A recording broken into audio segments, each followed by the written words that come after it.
ইনশাআল্লাহ এই সরকারের আমলেই কুমিল্লাতে যেন আরো একটা 500 থেকে 1000 বেডের হসপিটাল আসে, সেটা সম্ভব চেষ্টা আমি করে যাব। কুমিল্লার জন্য যতদূর সম্ভব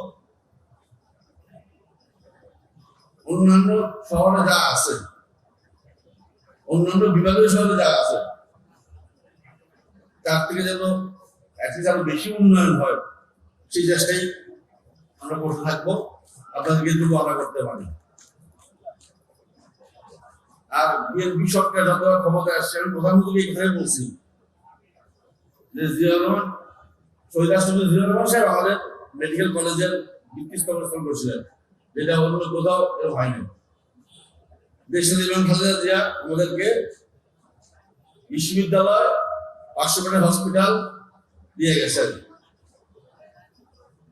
আপনি ওনাদের সন্তান হয়ে আমাদেরকে আপনি দিবেন, কারণ কুমিল্লার মানুষ আপনাকে, বৃহত্তর কুমিল্লা আপনার প্রতি সবসময় আস্থা রাখছে এবং আপনাকে সবগুলি সিটের অধিকাংশ সিট আপনাকে দিচ্ছে।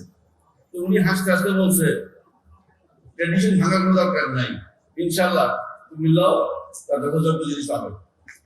তো আপনি, উনি কথা, আমি কাজের মানুষ, একটু ভরসা রাখি। ওনার কথা সবসময় ভরসা আছে যে কুমিল্লার সার্বিক উন্নয়নের ওনার নজর থাকবে এবং কুমিল্লা কোনো মধ্যে বঞ্চিত হবে না। আর আমাদের চৌধুরী চাচা উনি যে কাজের মানুষই না হওয়া বলে তো লাগেই থাকে। তো আপনারা ভরসা রাখেন, উনি যে 11 দফাকে মানে আনছে, ইনশাআল্লাহ বেশিরভাগই বাস্তবায়ন হবে।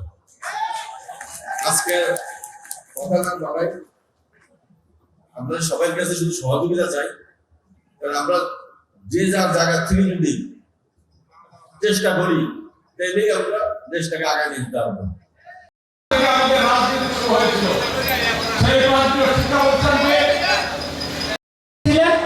তখনই আমিনুল হক ফুটবল প্লেয়ার ছিলেন।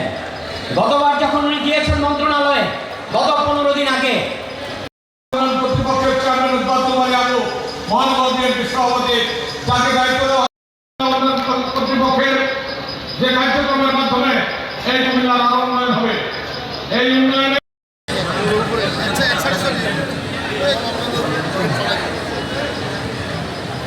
সম্মানিত উপস্থিতি, এখন আপনাদের সামনে